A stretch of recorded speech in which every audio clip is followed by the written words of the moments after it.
I'm opening.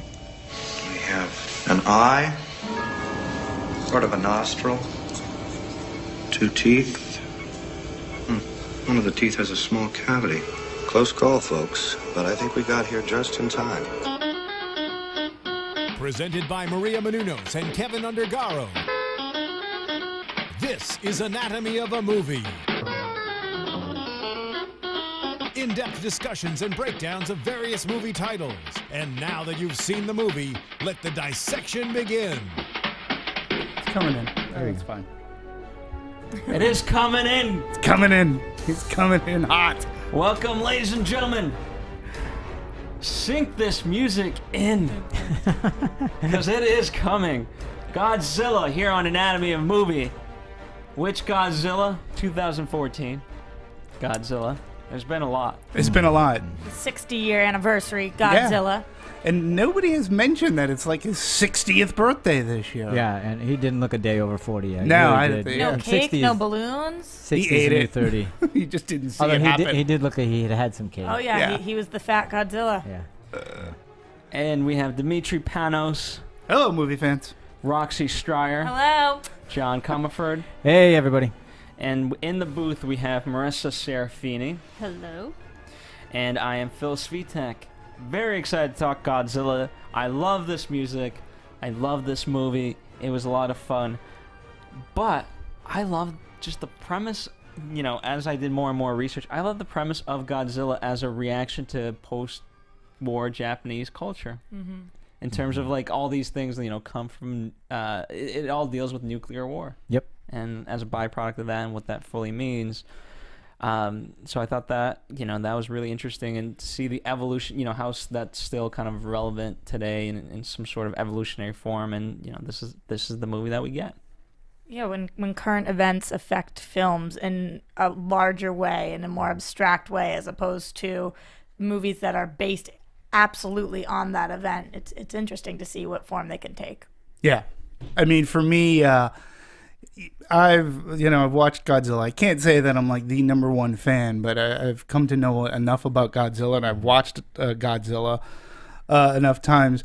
But it actually, for me, it was only until a few years ago, I want to say within the past 5-10 years, that I actually realized that there was an original Japanese version of Godzilla, because I was brought up watching Raymond Burr Ironsides as plays Steve Martin in the Godzilla, and I only recently found out, like I said, that there's a Japanese version. I bought the original Criterion. version. Yeah, the original version, and then just recently, I was fortunate enough, I got to see director Gareth Edwards. He actually opened and hosted a screening of that Japanese version at the Turner Classic Film Festival, and got to see it on the big screen. And yeah, I mean, Godzilla, born of the atomic age, and as a metaphor, and seeing the Japanese version, which thematically is a hell of a lot more dour than the version that we got with Raymond Burr. But even more importantly, from a film fan, the Raymond Burr one is a classic.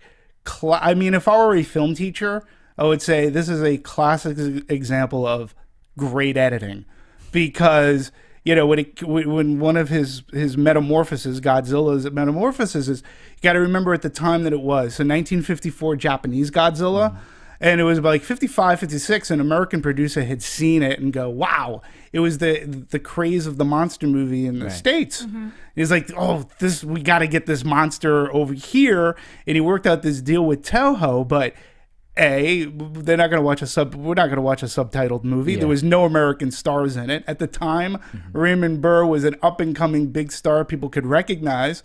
So they hired him to do these scenes, vignettes, shall we say, and they basically re-edited it and just put him in the movie. They put him in the movie, and he's almost like Forrest Gump or Zelig. I mean, he's Dead Man Don't Wear Plaid. I mean, they had the original. original. And he's interacting with these people, but there's never a time when there's like a two-shot of him. You're always seeing from over the shoulder. But again, as a kid watching it, you don't know. Exactly. But the re-edit is just as classic. It's just not as dour. And throughout the years, like for me, this Godzilla, I'll say, I loved it. I had a great time. I will say my caveat is that I saw it about a month ago, and up to that point, the marketing sort of kind of led me astray because I was expecting a certain kind of Godzilla movie, and that was Godzilla as the destroyer, you know, and the movie I got was the second kind of Godzilla movie, which is the Godzilla versus whatever. Mothra, whatever it is. Yeah, and in this case, Mutos. Mutos, and as I was just letting the movie wash over me, I was like, okay, this is fine. I didn't see that in the marketing. They cleverly hid that, but ultimately, it had everything that I could have hoped for.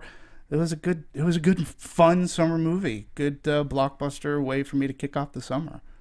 I enjoyed it, and then reading about it, I love the lore of Godzilla, and some of the cable channels have been showing some of the older Godzilla when he would do a little dance. I was entertained from start to finish, so I will give it a round of applause there. I thought it was really good. Some of the relationships, the human elements of it were a little off to me. But watching it in IMAX 3D, it was so visually thrilling that I honestly didn't really care much about that. It was beautiful. Even when it was horrific, it was beautiful. So I really appreciated that. Yeah, what's your foray into Godzilla? Oh, you seem to go toe to toe with. I know him from early on. I mean, I remember seeing Godzilla versus Mothra. I even remember seeing Son of Godzilla. All those things. Yeah, Saturday morning, because by the time I got to see them, they were all Saturday morning TV movies that you could see in Saturday morning, afternoon, whatever. So that's where I know Creature double feature. And I even saw the 1998 version with Matthew Broderick, so I saw that. So and it was your favorite movie of all time? Oh, clearly. Clearly, in 1998. Yeah, nothing has come close to even touching the tale of Godzilla in 1998. But anyway, I'm not as a fan of it as you guys were. I was rather kind of bored. I found it very lackluster, and I was. Is it because there's clearly not a lot of Godzilla in the movie? Is that why? That part of it is that. I mean, I understand he was taking the Spielberg approach. Don't show the shark until halfway through. Of course, Spielberg had reasons for that because the shark didn't work. But in this case, everybody knows Godzilla. I want to see Godzilla. Bring him out. What's the suspense? What are you hiding? What are you holding back? I don't know. And then it really bothered me, like the first time we get to him when he's in Honolulu, they're just about to get to each other, and then they cut away to show what's her name in San Francisco. It's like, why are we doing that? Yeah, I say what's her name specifically because I didn't care a whit. That was my problem with it's like, why are you bothering? And then we only get to see the aftermath, so the fun of seeing the monsters go at it is lost because we don't get to see any of it. And how do you go to Vegas and not really show what the heck he's doing to Vegas? Yeah. Except on a little tiny screen. And I went, why are you cut? That's the fun stuff. Yeah, it's very. I think drove it brings me up. Nuts. Well, I think your point, and I get your point because it's been echoed through audience and even some critics as well. But I was pondering this and thinking about this, and I'm going, geez, are we as movie-going audience, are we conditioned to wanting to see everything up on screen? And then we can somehow complain about it because I look at the Transformer movies and it's like, oh my God, the Transformer movies. And, the big complaint is, there's too much going on and they're all up on screen. And we see right from the get-go, there's a fight between a machine and a robot and all this. And in today's movies, they usually do show that. Yeah, and I would agree with that. But my point was that you got maybe 10 minutes of the entire movie of those monsters going at it. Yeah, that's what you got. Yeah, and you had to wait 2 hours to get it. And I just think you have three moments, I should say scenes where you can. In Honolulu is the first one, and in Vegas there's monsters, not going at each other, but there's monsters. The only time you get to see in San Francisco, and I go, well, yeah, but and then there was just 10 minutes of it. Yeah, and I think I'm not saying you need to flood the entire movie of it because I agree with you. I think that's too much. So but for me, this was just way out of balance. So what's a Godzilla movie in the past for you that hits the standard and that's the mark? Unfortunately, I wouldn't be able to discern which ones because I would get Mothra and Armageddon or whatever the heck. Mechagodzilla. Yeah, exactly. I can't remember. Mechagodzilla 2 because they kind of blend together. King Kong and but for me, this was just out of balance in that regard because I loved it. I was going to Vegas. How much fun would that be? I'm trying to liken it to a movie that had a better balance, and the one I go to was Jurassic Park, because you had to wait a long time to see our Tyrannosaurus Rex. Right. But then when you did, you got a couple of sequences where you could see the danger there, and you could really get involved.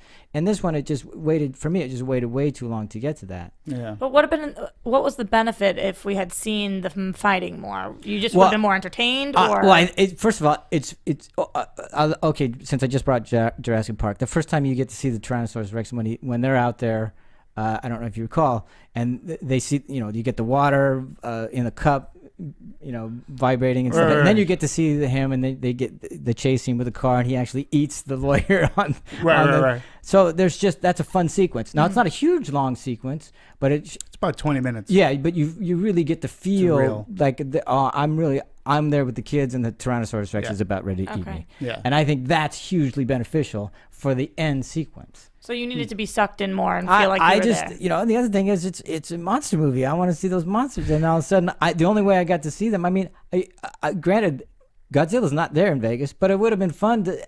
How much fun would it have been to see that huge Muto tear down Vegas? But we didn't get to see it. But and to me, why I liked sort of kind of Gareth Edwards sort of kind of pull back on this, because he used a technique that he used in his first movie a lot, and whether it's for budgetary reason or whatnot, that's what it seemed like to me. He would cut away to like a video monitor, and to me, and I especially like the second time that I saw the Godzilla, this sort of kind of hit me too, is he created for me a suspense. Like, so he would cut to like Godzilla and they're about to like go head to head. And then you're right. He makes that cut back to... It's obvious. It's a specific choice. He's not doing it not by accident. No, it's not by accident. But what he did, but the first thing we see in that cut is the kid watching TV and the fight going on. Right. Yeah. So we see, and then it pulls back and the mother comes in and, it's that newscast. But to me, that was like, it was a sign that he got me hooked, because I did want to see, and you're watching it, and because for me, every time Godzilla was a much better sequence, then I probably wouldn't be upset about it. Because but the end sequence wasn't near enough good enough for me. Because for me, Godzilla, every time Godzilla was on screen, I thought the money shot paid off for me. Like, I saw Godzilla do what I wanted him to do. The one shot with him ripping and spitting down the guy's throat. Here's the thing, that was awesome. That was cool. That was great. But that was the one. It was like, but I think it just feels so earned at that point that you can't help but cheer and be like, yes. Well, you guys did it for me. No. Yeah, no. And again, that has been listen. It's been a complaint, and it has been a legit complaint. Again, audience members have said, when I saw it, actually, because I saw it, like I said, a couple of months ago at a trade screening, which is a screening that is held for exhibitors. And I remember walking out of it, and I overheard a couple of these exhibitors talking, and these are like people part of the theater chains and whatnot, and the quote was, geez, for a movie called Godzilla, we don't have much Godzilla in the movie. Yeah. And I was like, okay, I got what that gentleman was saying. But again, for me, my thing was, the first time it was almost like a bait and switch. I thought it was going to be a Godzilla destroyer, so I had to let that wash over me, that's not the movie this was going to be. And then when I mulled it over, I actually appreciated it more. And then when I saw it the second time, and I did see it in XD 3D, I was like, okay, it looked great. And again, it just further, it paid off. Like, when we see Godzilla, like, to me, the Honolulu, when the way that scene was directed, that involved the tsunami coming in, and the way his camera moved, like, goes up the hotels and all the lights were going off, and then it goes, like, you see the people on the rooftop, and it goes farther up and you see the soldiers on, which you didn't even know they were there, and they start shooting up their little flare guns, and then they're just like going up to this monstrosity, like this huge monster. And for a monster movie too, the other thing I loved was their scale. They actually were the tallest Godzilla ever. Yeah. Well, and he wasn't a man in a suit. No. Like, when they put the original Godzilla, the man in the suit, they would build scale models, and they just put a guy in a rubber suit who would walk on it, and they'd film it in slow motion. He was bigger than the buildings, but this guy was huge. He was massive. He was 355 feet tall. Yeah, and matched by girth. I mean, Exactly. he was huge. Like there was no way he wasn't going to knock down a building. Yeah, You know? it's just so funny to me listening to you guys talk about your favorite. You love the fire breathing scene or these Godzilla things, and maybe this is because you guys are action men, and I'm just like a little. Oh well, I don't know, but my favorite scene with him was when we see him walking away, and he's done all of this, and he goes back in, and I was like, yes, way that's to my go, champion. Godzilla. Yeah, and I'm sitting here like, oh, this is such a feel good moment, and then I look around, I'm like, it's completely destroyed. Yeah, no, it's a Everything's mess. been destroyed. And everybody's like cheering him on. It's like he doesn't. That was another thing I loved about this movie too. Is in each scene where he's with people or humans, like it was great. Like as he's swimming towards Honolulu and like they're the aircraft carriers. He's not paying them. He doesn't care. I know He's they're just like swimming plotting right by like he gives a crap. Yeah, and he's just like swimming through. Is like. Yeah, who are you? Like, so you you're liked his nothing. personality. He was His a friend personality was great because he didn't. Again, what I liked about this movie, going back to the start of this podcast, was Godzilla was a force of nature, and he was to represent like the balance in that nature. And he's like he's like a tsunami. He's like a tornado. Like you can't stop that. And he was just there. He was the apex predator. Like these Mutos come alive, and he's like, "Oh, all right, Time to work. And he gets up, he works, and he's like, "All right." And then he gets takes tired a and nap. has to take a And then he gets up, and people are like, Like "Yeah." the lion And he's on the like, savannah. I don't care. He's like, you puny little humans. And to me, I love that because he has no interaction. He's not like a puppy dog. He's not like, hey, yeah, look what I did. He's just like, no, in a day's work. Yep, time to go back to the ocean. And everybody's like cheering him on. I'm like, did you just turn around and look at what happened in San Francisco? I think it was my mom, who our audience of one today. My mom's here from Boston. She was like, thank you. Welcome. She was like, oh, I want to go to San Francisco. I said, you can't go to San Francisco. She goes, what do you mean? I go, I took you to the movie. Like, did you see what he did to San Francisco? It's a mess. It's a mess. But it is funny that, and again, this was something else I was thinking of, a movie that came out last year, Man of Steel. One of the things people criticized a ton was the fight that took place in Metropolis and how this Titan fight like literally leveled Metropolis and lives had to have been lost, and people were like going, oh my god, the wanton disregard of life in this movie. And I'm like watching Godzilla or I'll watch a movie like The Avengers, like going, what's the difference? Yeah. I mean, I don't get it. Like, how do you buy into, Godzilla, the body count would have had to have, but we didn't see any of it. no, So no. we just forget it. And it did seem as if they were trying, like they knew that they were trying to get people into shelters, so to speak. But I don't know. For me, the money shots where Godzilla was in it, they paid off. To your point, you expect it, and it delivered to me. But I see the flip side of the coin. If you're expecting a lot of Godzilla, you're not going to get it. So let's take a step back because we make light of the 1998 Matthew Broderick Godzilla, but TriStar at the time had the rights to all that, and I believe it was Toho who said they specifically wouldn't make another Godzilla for 10 years. Yeah. And so now you have this movie that comes, finally kind of TriStar. I don't know the full thing of it, but they released their hold or whatever, and now Warner Brothers and these guys can do it. Yeah, Legendary came in as well as co-financiers, and Warner Brothers at the time they had their deal with Legendary. So Warner Brothers was going to release this movie, and they've been promoting the movie for better part of the year. I remember hearing about it at Comic-Con in 2012. last year. So it's been being talked about, and again, I think that what was it, 1998 Godzilla left a bad taste in so many people's mouths that to hear that, I think there was a little bit of trepidation at first, but once they sent in this director and they cleverly leaked out that this is the path we're going. You're not going to see. Well, speaking of that, they leaked a lot of like 4-minute sequences and things of that nature. Of here's what you can watch, and so there was a lot of anticipation built up for it. By the way, it's ironic the TV community too, because it was like, oh, the Breaking Bad guy's in it. Yeah. Yes. I know exactly.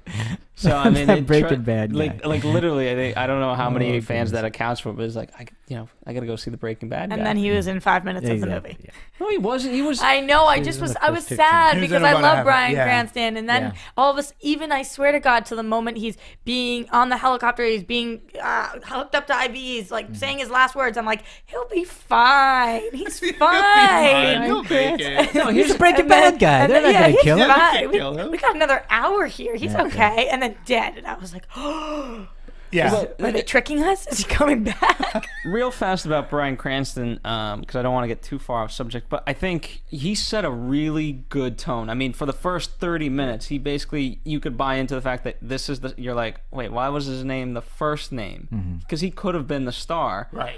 And I thought he did such a great Should've job carrying the movie. And then they switched it. And but he really, they put a lot on his shoulders initially. And I think for me, it paid off well.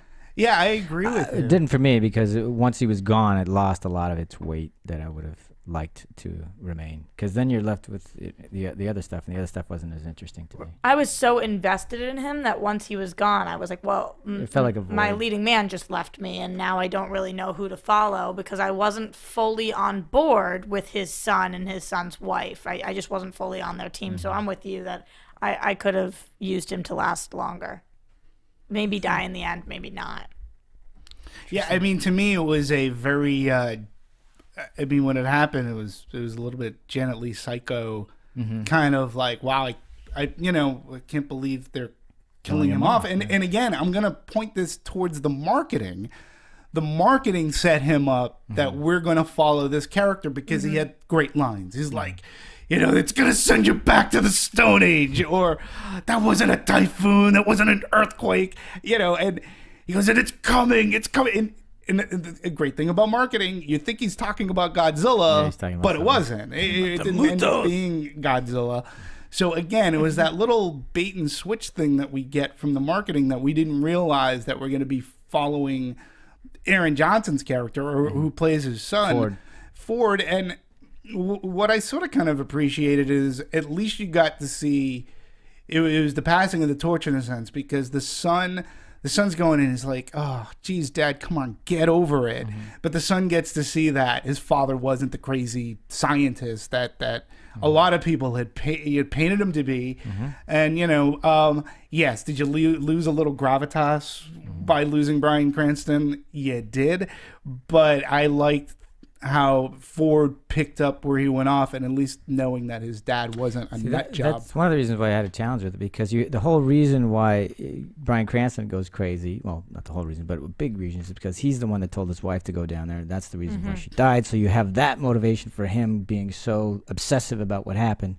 Then, boom, 10 minutes later, now he's the guy that dies, and you pass on that. You're trying to pass on that emotion to the kid, his son. I was just like, you just diluted everything. And I was invested as Roxy was saying, I was invested in Bryan Cranston and Juliette Binoche. Yeah. And then it's like, oh, now I'm going to, now you want me to just transfer all that over to the kid. And I was like, well, that's too much of a stretch for me. And you didn't need that. You could have done it without, you could have just started with Cranston being arrested, and I would have been fine. You wouldn't even need the whole setup.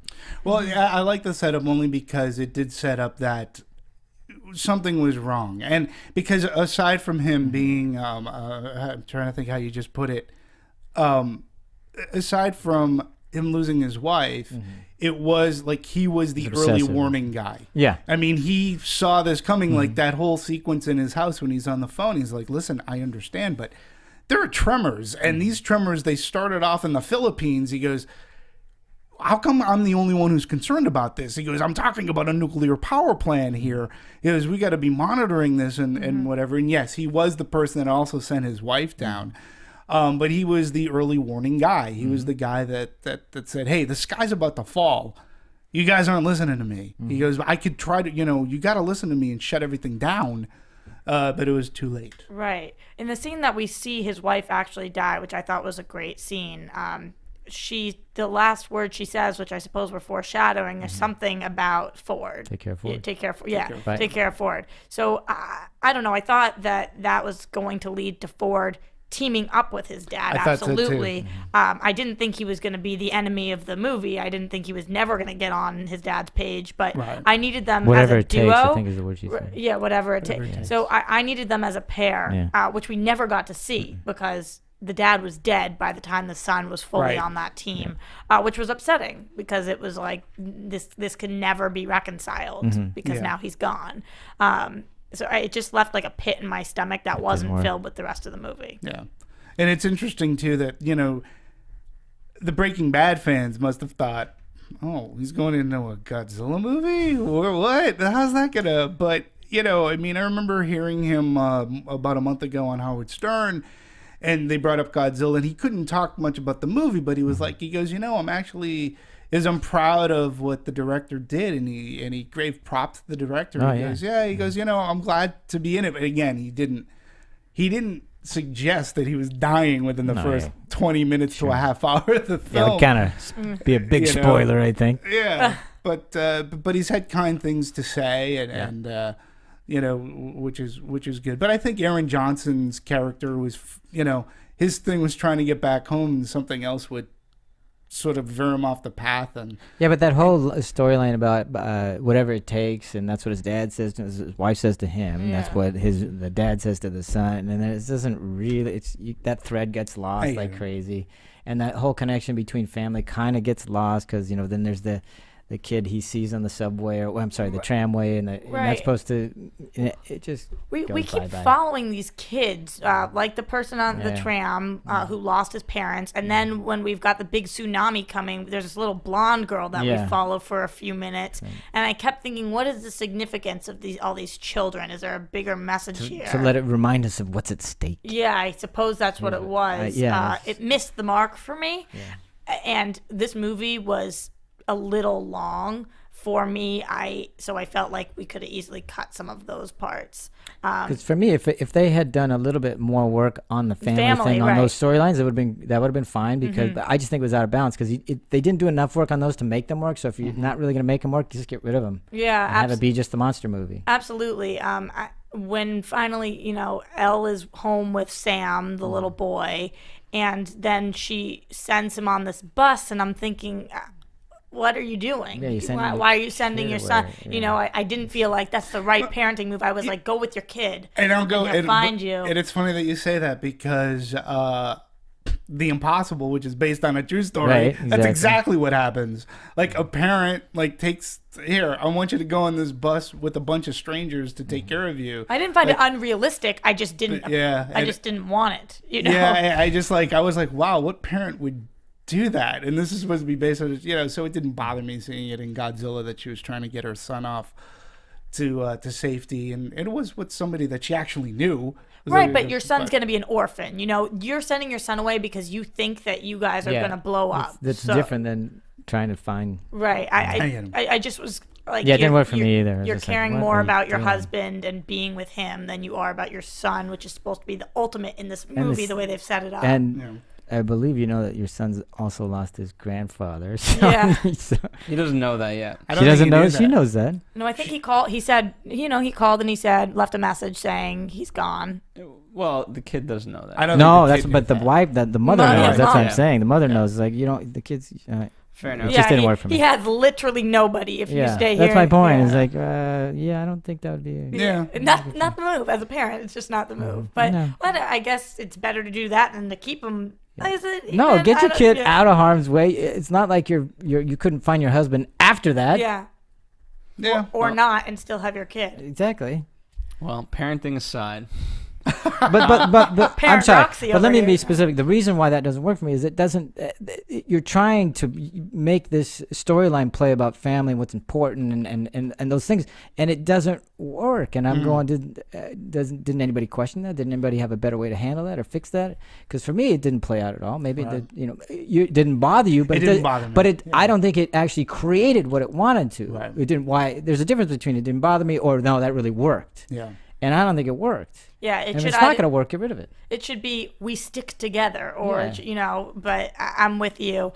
Like you're saying, it didn't bother you, but did it add anything for you that she did that? What, that she put the son away? I mean, no. I mean, I understand why, and again, to me, it wasn't like she was putting the son off with a complete stranger. You know, and they were only going to like some sort of, you know, they were. But it going also to some it flies in the shelter. face of what they set up. She says, "Take care of Ford, whatever it takes," and here she is, left with the same decision. She should take care of Ford, whatever it takes, but she gives them to somebody else to take care Right, of. the way that the movie kept showing. And that kind of flies in the face of that whole thing. It's all about the kid. Take care of the kid. Take care of the next But generation. The whole we don't know film. how well Bryan Cranston's character took care of his kid because he was so True, obsessed clearly, with, but I know, I Yeah. agree with Yeah. you, but it's just Very much that's what I'm so. saying. It doesn't, it just didn't carry through. Yeah, Fair enough. I get it. Well, so Dimitri, you had mentioned that there's 8 very specific things that the director Gareth Edwards wanted to make sure that happened. I'm excited to make for it this. as a Godzilla movie. Yeah, the first one he said use the original as an inspiration, not a template, which he did. And he I thought he did a great job at doing that. Well, and they had to a little bit because was it Toho, I guess, that said, yeah, well, no, whomever said, we'll license it to you, but you have to make sure that it was certain things are still in. What was the deal? They had to make sure that Godzilla still was because of an Atomic, nuclear, yeah. So there are some things you're kind of limited to. One of the, I mean, they made this much more obviously like the Godzilla in terms of this dinosaur versus a lizard, which the 1998 Right. So That's they true. were very conscious of that. Yeah. So is that point number 2? Is that at least one of the points? Well, no, it's actually to make it modern. Godzilla is nature's revenge, and again, that's sort of kind of an ode to the original, where you know he is nature's revenge, or For us, mining and depleting the earth of its resources, is that and you know, and using that stuff to, you know, when you're using like the H bomb and atomic energy and things like that. The other one is the next one on the list is the wrath of a kaiju is better when we deserve it.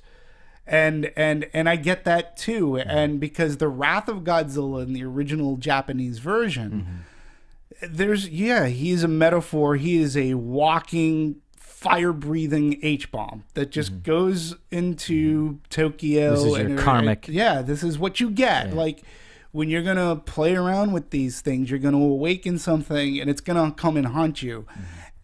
There are some scenes in that Japanese version that are just, like, you go, wow, okay. It's amazing that the Japanese filmmakers were able to put that kind of a movie together, because it was as much a criticism about the Japan culture and the testing of H-bombs as it was about, like, Hiroshima is mentioned in the movie and all.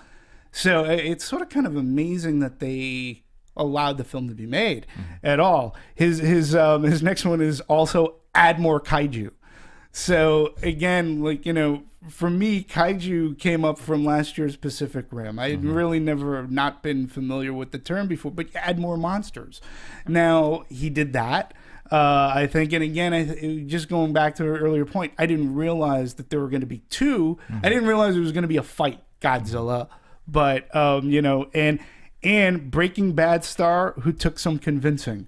So you get in Bryan Cranston, who sort of kind of legitimizes your project, which he did, and Warner Brothers hung their marketing on him. I mean, I did not know that Aaron Johnson was going to be the star. And I believe it was the scene with Juliet, that last scene, that convinced him, if I'm not mistaken. Yeah. Oh, losing his wife. So, you know, he said no thank you to the role, but after sending Cranston a screenplay and showing him Edwards' last feature, Monsters, the actor agreed. I think he was just cautious because there's definitely a bad version of this film. Yeah. And he didn't want the stink on him, and I don't think he has stink on him. I don't think anybody does. Right. And then it says get help from Godzilla's makers at Toho, which makes sense. And, you know, when you see the 1998 version, you just wonder, like, did they even take heed to anything Toho had to say or whatever? But, you know, the Japanese film company, which still owns the character and they aggressively protect it, you know, they weighed in a lot. He goes, Gareth Edwards says, my favorite thing was meeting Yoshimitsu Banno. He did Godzilla vs. the Smog Monster. And when I met him, took great pride in showing me this book. And why was he showing me? And then I looked at the book, and the worst movies ever made in there, and this was in there. Godzilla versus the Smog Monster. So, he didn't care because he was the assistant director and he got so many great other movies to his name. But the point being is, look, I made one of these movies and it's on the top worst list. There you go. Be careful, what you're treading into. Aim to be big in Japan. That was another one. And again, why? You wouldn't necessarily think that you would take so much care, but he did. And he's like, the folks at Toho are so excited of the film and supportive. You want your version to be a version of something that is so much part of Japan culture. And again, when you look at, we talked about this, when you look at Godzilla, what he's become to Japan and the world, I mean, he went from being a destroyer to hero to major pop icon, where the Japanese people idolize Godzilla. And the first movie, he leveled Tokyo, but he's just become such a huge pop culture icon. To protect that, I think, is a really cool thing. You were gonna. I was just gonna wonder, how did the film do in Japan? I know how the film did overall, but does anybody know? I don't know specifically. Yeah, I'm not sure if it's. I'm not sure if they open day and date. I know internationally it's done very well. Right. Yeah, I'm just curious about its numbers in Japan. And then make Godzilla strong enough to stand alone, but don't rule out a sequel. And I'm sure that may have come from the studio. Of course, you're not going to spend all that much money and not have a sequel. Well, even 1998, they had the egg at the end where it just hatched and they left it open. By the way, it's funny that catered to a Japanese audience. I know silent black and white Japanese movies where all they talk about is a wedding and you never see the wedding. So you know what? It actually might. I don't know the Japanese culture well enough, but in terms of not seeing the action as much as you're saying, it could literally be, if they're, I don't know, it's a guess of mine that if they're catering to a specific Japanese audience first and foremost, that could be part of the reason. I think that he definitely conquered his last point of making this standalone and be a sequel with the way that Godzilla walks off. Yeah. But I want to go back to your second point about nature. I don't know exactly what it said, but about nature's make balance. it modern. Godzilla is nature's revenge. Right. So what the doctor kept saying, this was his quote over and over again: nature has an order, a power to restore balance. I believe he is that power. What did you guys think about that? It was throughout the entire movie, we keep talking about Godzilla being this power and let them fight and whatever it was. Did you feel like that was strong enough and you were on that page, or were you questioning him also? Or did you think this was nature's way of restoring its balance? Was that strong enough for you guys? I mean, it's a very Eastern type of philosophy. So in that sense, I'm familiar with it. Final Fantasy VII, for example, the video games, they had there's always these monsters that are more humongous than any of us can ever imagine that have some sort of balance, and they come out to do something with the earth for because humans can't. And obviously it happened because of the bombings and nukes and things of that nature. So I think, because it's a very interesting question. I think I went along with it because I was going, let them fight. Let's go. Let's get it. Yeah, you're like, it's a balance. Go ahead. Let's go fight. Let's get it on. That's where I was. I didn't need him necessarily repurposing those words every single time. I think he was trying to say the same argument many different ways. I did like the argument. I thought it was an interesting theme to put in there because I think we have such hubris about what we think we can control and what we can't. So I liked that theme. I wish him in the general did go more toe to toe, and I get partly that when it's more of a faith-based thing that you can't necessarily prove it. The doctor's always going to be in less position by that nature but in those arguments. But I think they could have fought a little bit more. Absolutely, because that would echo what we saw outside. The big guys fight and everything like that. And you also have David Strathairn and Ken Watanabe. Give them something to play, except rather than the same thing every time. Exactly. But to me, if you had David Strathairn's character, to me, walked a very fine line because and number one, he wanted to be a peacemaker, and everybody's thrown into this situation where what the fuck, this 380 what do feet, we do? what do we do with these monsters? And David Strathairn okay, we're either gonna wipe them out. He goes, but you're saying just to let them fight. And everything they've done up to that point, I'm not even entirely sure that their end game plan with setting off that bomb was gonna do anything. Right. Like, I'm not even entirely sure, No, but it not would have either. done a hell of a lot of damage to everything else around there.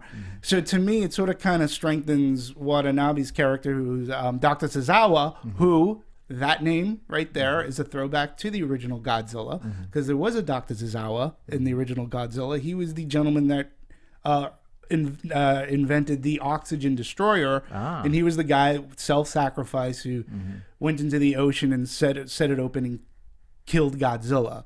So that's a And his first name is Ishiro, which is the first name of the director. of Honda. Ishiro Honda, exactly. So. I thought, where Thank you for the Easter eggs, people.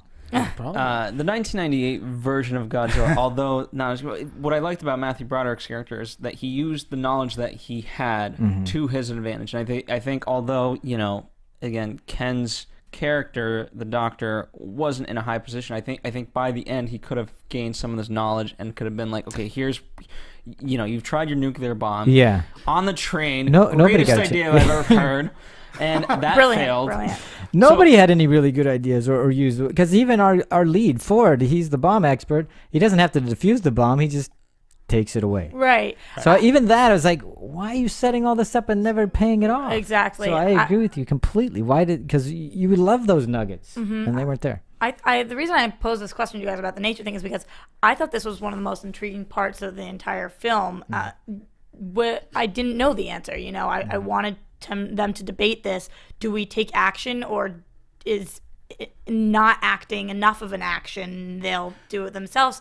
I thought that was really cool, and like you guys were saying, I wanted to see them go toe to toe a little more because that was cool to me. Yeah. Is this something that has to happen? Do we have any control over this, or do we have to just sit back and kind of run and hide a little bit? Well, and that was Tozawa's point, and to me, what I gathered from that, he's like, look, you got to let nature run its course and see. Right. And then came the great line to me is like, let them fight. Let them fight. That's the only way that you're going to. Yeah, there's going to be some casualty. There's going to be some damage done. He goes, but it's the only way you're going to cure this problem and because Godzilla is a force of nature. And we created him, and he's been feeding off of, or these Mutos have been feeding off radiation, and the only way another bomb blast isn't going to help you. It's only probably going to make things worse. So let them fight, and then Godzilla will go away until another Muto comes along, and that'll be part 2. I agree that if you had stronger arguments, or if they had at least made the arguments in a better form, it would have elevated the movie. It would have made it much more rich for me. But then would Statham's character become more caricature of the general who just wants to fight, war, blow things No, up? I don't think so. I mean, I don't know why, but I flashed on in The Siege and Bruce Willis's character. Oh, I remember that. Yeah, I remember that movie. Because he had some complexity to him, and the fact that, look, I'm a blunt object, and there are times when you need that, and there are times when you don't want that used. So I think if you had because I love the argument. Look, you're going to make it worse, and he goes, yeah, but all these people are going to die if we just sit back and do nothing. That's a great argument, because how do you there's no answer, but it's great drama and it's great conflict. But really, I think if you elucidated that a little bit more, articulated it better, it would have been much more interesting. Interesting. We already talked a little bit about physical Godzilla. What did you guys think of the Mutos and how they looked? Well, first of all, I didn't say no. I hated the way Godzilla Oh, looked. really? Did you really? When the first time I saw his foot, I was like, what is that, an elephant? I was just like, what is that? And I happen to agree that I did not like him. I wanted him to look more badass lithe. No, but I wanted him to look more badass lithe. He looked like, it's like, He kind of what? looked like a clump. He did. He was a little clump. muppety. When he lit up, when the that part was backside of him- fabulous. Oh my god, then he looked really cool. But other than that, I was like, he looks like a piece of coal, kind of. Like a blown up piece of coal. Yeah, here's the- And the terrible. Mutos were so crazy looking, and Godzilla. But here's you wrote down this note, Roxy. Fun facts by Roxy. I haven't printed them out here. What do you That got? they wanted the appearance of Godzilla to be very scarred because of the bombings and whatever else, and to be a true product of of nukes. Yeah. And they wanted him to, like, it's interesting. When I was at that screening, one of the things Gareth Edwards said was one of the hardest things to do in creating creating the character Godzilla is, what personality am I going to give him? Yeah. Like, and he needs to have a personality. If you watch him in the movies, the And we old keep saying Toho we movies, don't even know, isn't he? and he goes, he always has a personality. He goes, now one thing I was going to stay away from was, you were not going to get the dancing jig Godzilla, popping up. And he goes, we stayed away from that. And I don't know, to me, this Godzilla had a personality. To me, he was, as you said, he was the tallest that, and I have always pictured, like, just because growing up watching Godzilla, that this thing is taller than any building on the planet, and he'll just knock it down with his tail without even realizing what he's doing.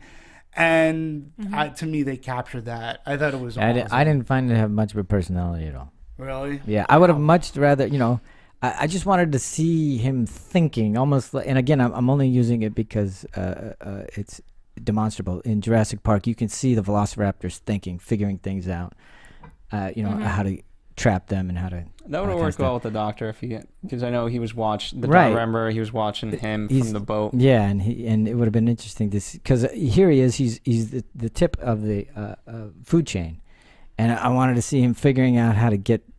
Oh shoot, there's two of them. How do I deal with this? And you didn't really get it. It was nothing there. I didn't see any personality. I was somewhere in between you guys. His physical appearance was to me. Sometimes it was better than doesn't others. like fat boys. No, he's just kind of a baby Huey kind of thing. But then when I did think he had personality. See, he was more Godzilla the Hutt, I think. He was But I did like when he made eye contact with Ford. I was like, oh, I see it. I see something there. I would have liked some more of those moments. That's what I mean. Give me some more of those. Yeah, some more of those. But I do think he had personality. It was a little bit of a I don't care about anything personality, but I guess that is a personality. Well, I mean, again, when he's the apex predator. Yeah. And, at the time, and it's like, okay, but here I am going back to work. I'm going to swim. I'm going to take care of this problem. And it wasn't like he was going to, like, oh, you humans, I'm going to take care of this problem with you. It's just like, hey, I'm out for the hunt. And here I am. I'm this big great white shark. And all right, here's what I got to fight. I'm going to take these guys down. And it's like, oh, there's two of them. All right, that's good. And again, I'm going to sort of kind of harken back to those older Godzilla movies where, I don't know, Godzilla would fight he'd fight like Ghidorah and Mothra and all these other, anything else they'd throw at him. And there was always the time in those movies, they sort of kind of followed the Toho model that they'd always win at first, like Godzilla gets knocked down, but then he gets back up again. And then when he gets back, it's like, all right, all bets are off. You guys it's like, Rocky versus Clubber Lang. And I don't know. To me, it sort of kind of followed that Toho formula that he's fighting these two monsters, and it's like, oh, the monsters have him down, and then he gets up. He's like, oh, okay, well, you're done. I think that's just the regular film formula. I don't think there's ever been a hero to win in the second act. Yeah, you better not. And then they're like, oh, yep, that's great. But Roxy, you had a question about the Mutos in particular. Yeah. I enjoyed them for what they were. They were like aliens. They were like, they looked like spidery weird things. I was grossed out by them. I was like, ew. Yeah, they were kind of gross. They also had Starship Trooper kind of thing to them as well. I noticed that. They're like a big cockroach thing, and the eggs were the yeah, it was weird. They went to full length on that. It was like aliens. Yeah. Oh, and somebody wrote some article just about these eggs, about how because they ended up being a cocoon, they should have looked different, like a certain kind of egg. Yeah, they should have been in a larval state, a pupa state, I was like, ooh, that is too much for me. I don't really care about that. Does this person absolutely hate the movie because of the cocoons versus what But they really didn't mention anything other than that, so... I guess they were fixated on that one point. On the cocoon. But the Mutos, I thought that they did a as really if we good knew job. the stages of a Right, Muto. of a Muto. I know. Well, there's a pupal state, the larval state. Yeah. It was the salmon sushi that you get. Yeah. The salmon eggs is what they look like. The roe, yeah. Yeah, the roe. I thought they did a really good job with the Muto. And again, I had no problem. Again, when I look back at the 1998 version, I one of the criticisms was that well, Godzilla doesn't look like that. And you know, it was like, oh, it's just, that was one of the things that bothered me. Like, I couldn't get, like, that's not Godzilla. I want him to look sort of kind of like Godzilla. And this one, at least facially and bulk wise, I mean, Godzilla is this big bulky thing, and he's got his arms that he uses to punch with or whatever. And when his spine's lit up, I thought, I don't know. For me, I thought they nailed it. So far marked improvement from the 1998. I don't even remember the 98 version. So It was a lizard. He It's looked very like a giant iguana-esque. lizard. Yes. Okay, there you go. Yeah. But, yeah. I don't know. I didn't necessarily mind as much. I do remember seeing the first time I saw it. Really? That's it? That's him? You're going to go with it? That's what I thought. Nicole. That's what I thought. I did find, and I'm stealing this from Roxy. Research today provided by Roxy Stryer for Phil Svitek. I found it interesting that most of the visual effects shots, there was less than 1,000 overall, but most of them were of Godzilla. Which, if we're talking about the Mutos and Godzilla, and there's 2 of these things, and for me, I felt like we saw. I'd have to do the actual screen time. I felt like we saw them much more more. Mutos, yeah. So the fact that we got more visual effects of Godzilla versus the 2 of them is alarming. It is. But I guess that's the fact. So what do I know? The one strange thing, well, going back to the train with the warheads on it or whatever on the train. That huge Muto sitting on top of the hill, and they completely can't see. That's not, really, he's right behind you. Nobody, you can't see that guy. Actually, Rox, you have a great anecdote. Well, He's huge. He's 300 feet. What? And you missed that? Hey, sharp guy. Sure. No, the same thing happens when they're on the trains too, and he's standing. Oh, that's the part I'm talking about. Yeah, that's the part I'm Yeah, talking about. Yeah. No, but there's an anecdote with the cinematographer Seamus McGravy. Rox, you want to read it? No, go. Why? You. I'm stealing all your stuff. You're not. No, because you're the boss man. I give you the things you take them for steal yourself. Yeah, steal them. Don't give me any credit. No, what are you doing? Yeah, it's funny you say that you couldn't see him because the cinematographer, I guess, Dawn of the Planet of the Apes was shooting basically right next door to them. Oh, wow. Quote. Right. And so he literally. At a lakeside set, he walked onto the set of Dawn of the Planet of the Apes and thought he was on the right set because of the light meters were the same and everything was just dark and eerie. Yeah. And he was like, he got confused in his own set, so I could see Talk where he might about not your see a evolutionary shift. We go from Godzilla to the Planet of the Apes. and it looks the exact same. We've made no progress. That's right. Oh, okay. I mean, it's a fun anecdote, but I guess you could understand why they might not be able to see the Mutos. Plus, I mean, have those guys seen a Muto in real life? They don't know what they're looking for. Well, they know he's a big ass bug. But don't forget, well, if I'm correct too, an EMP. It's not like that you're that big and you're on a mountain. You're not gonna make a little noise when he's moving. I mean, how could that? Right. Just talking about other random things now. I'm looking at these facts. So there were a few continuity issues, which I didn't mind because of the movie at this scale. Like sometimes every movie has continuity. Yeah, of course. But the one issue that I didn't have to do research, whatever, it just stood out to me while I was watching the movie, and I was like, "Huh?"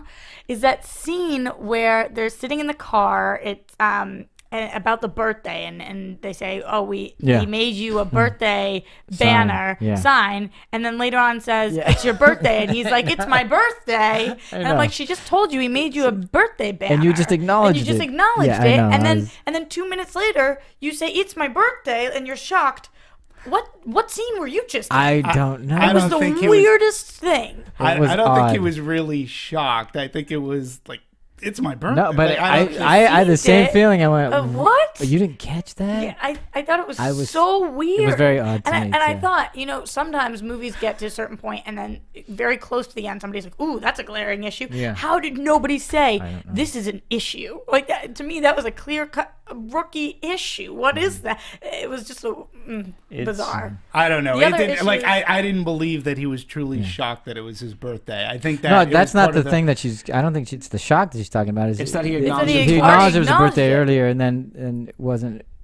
Yeah, I think it was just. He acknowledges it, and then it was just bizarre. It didn't work. It wasn't accurate. If it was supposed to be a joke, and like he didn't acknowledge, that he didn't get it, it's like what? It didn't play at all. That joke did not land. If it was a joke, was it a joke? I don't even. I don't know. think it was, but I think it was. My point was, if it doesn't land as a joke, then get it out because I went, "What are you What are you doing? Yeah. You made your leads look like dolts. Yeah, yeah, like they're not paying attention. Yeah. No connect. I don't know. It was a weird moment.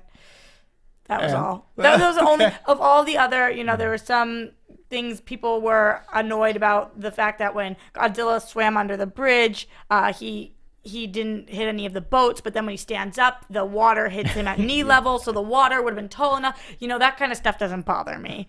But You're very forgiving. Yeah, I'm a little forgiving with that stuff. But this actual scene was like, I couldn't even, and it was so early on in the movie that I was like, oh God, please don't let there be more. And I appreciated the bridge scene because you had that great, like he's going underneath the bridge. You're talking about the Golden Gate? Yeah, the Golden Gate. Yeah, the Golden Gate Bridge. And you see the big tail, which sort of like stops because like the rest of his body is so big, it's just got to catch up with him. He's already. I don't know. I thought the bridge scene was awesome to me. I enjoyed it a lot. Yeah. I wanted to go back because I did find there was an article that I'd read where the writer of the movie was asked which specifically. There's two. There's 5. 5? Wow. Yeah, 5, but only one that's credited. Max Bornstein. Max Bornstein. Yeah. And he was asked specifically, how did you decide when Godzilla would appear in the movie? He doesn't show up for a while. And his answer is it's a balance between suspense and reveals. People are going to react differently to it, which I think we've proven here. There are people who are going to appreciate the slow build, and there are people who are going to want rock'em sock'em robots from the very beginning.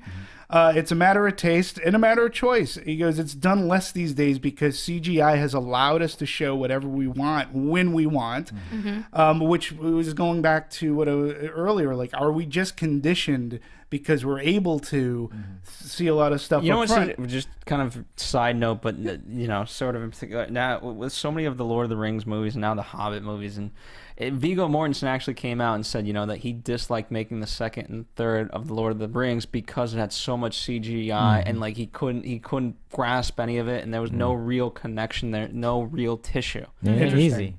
Yeah, and that could happen. Yeah, absolutely. And so, in that respect, I mean, I can appreciate this movie kind of perhaps going against the grain. I mean, John saying, and I'm not, and again, I'm not an advocate for showing me everything. Right. I don't like those. I like the mystique, but this John one, loves video games. Yeah, yeah, that's me.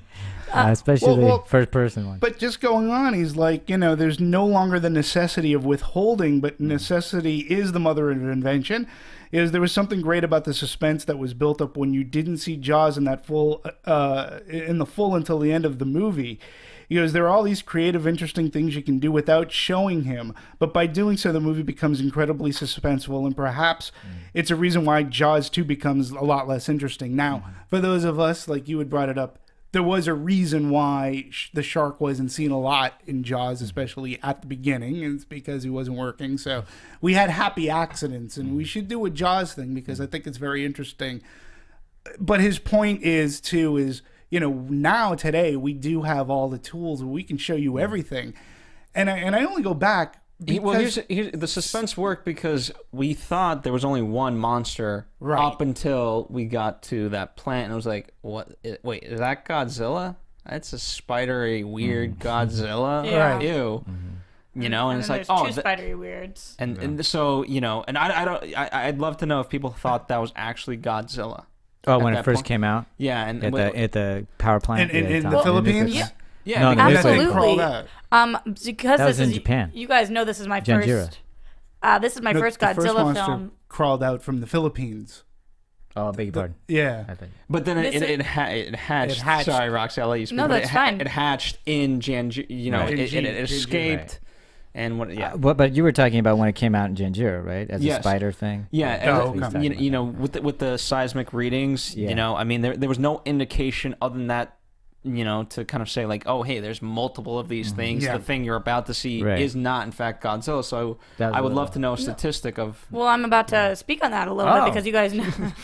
Well, we should listen. No, you guys know that this was my first Godzilla movie. Ever? Yeah, this is my first Godzilla movie. Wow. And so I'm a newbie to the subject matter. And when we were going, I actually made a couple of really ignorant comments to Phil, like, is this like Joe Young? Is this like what am I walking into? And he's like, just wait for the movie. So the first thing we see was the Muto, and I was like, that's really not what I was picturing, but okay. And then they label it as Muto, and I was like, oh, I'm starting to get this. So absolutely, when the first thing comes out, if you don't know Godzilla, like I don't, like the ignorant girl that I am sometimes, then you realize, oh wait, that's not. And then I didn't even know, is Godzilla good? You're thinking Destroyer. I'm thinking, I have no idea what this is. You don't know what you're I have getting. no idea what I'm getting. So I like the Godzilla that we got in some sense. I didn't in others, but I was really glad that Muto wasn't Godzilla. Yeah. I mean, I think it worked up until that point, but It's a then good villain. I think, it worked great. But once you finally reveal Godzilla, I think because people know how Godzilla looks, and especially They if, expect. then you're okay to kind of relieve the suspense part of it and just make it a monster bash. Yeah. It's Which a is what monster they did. bash. Yeah. And again, when we talk about these monster movies too, again, the original Godzilla, was a product of its time. Like they couldn't. We had King Kong in what, 1937? The first one, sure. Yeah. Okay. Yeah. Somewhere okay.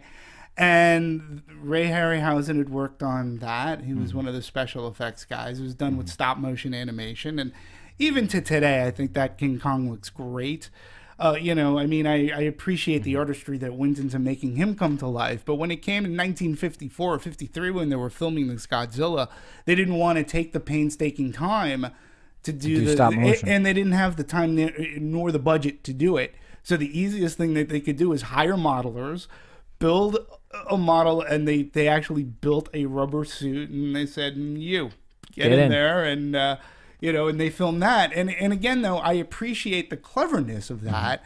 Well, you just said necessity. Yeah, and when you watch that Godzilla, there is something to be said about how they are able to, yes, today we go, it looks fake because of CG, but the shots that they were able to get and what they were able to accomplish by a man in a rubber suit, I still think is really cool.